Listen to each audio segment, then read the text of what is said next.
In this session, we are going to implement a program to perform arithmetic operations on given two numbers. These operations can be addition, subtraction, multiplication or division, and we will ask the user which operation he would like to perform and we'll perform that operation. In this program, we need two numbers which will act as operands for the operation. So let it be number 1 and number 2. Let these numbers as integers. We need another variable which will store the result of this operation. We need to ask the user two numbers and accept these values from the user. We need to also ask user like which operation he is interested to perform.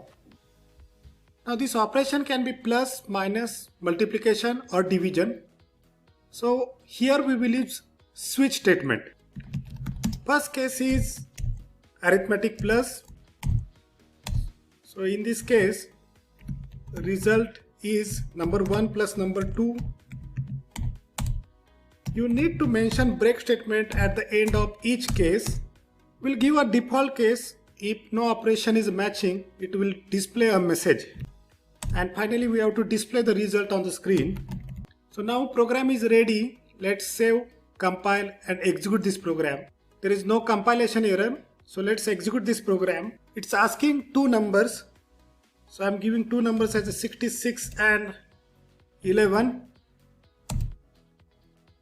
And you can observe that actually it should ask me which operation to perform, and it has accepted a default value. So scanf is not working properly. So let me go back to the program. Line number 11, we are accepting the value of operation from the user, and for that we are using %c.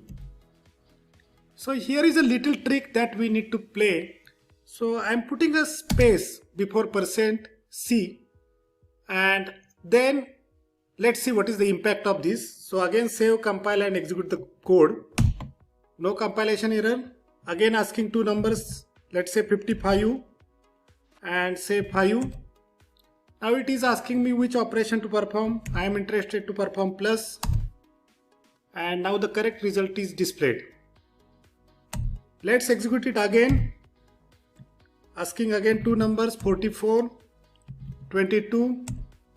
Suppose I am interested to perform multiplication, and the correct result is displayed. So note that whenever you are accepting a single character from the user, if you put a blank space before %c, then anything which is there in the buffer, that part is neglected and the next character is taken as an input by this scanf. So here we implemented simple arithmetic operations using switch statement. Thank you. See you again.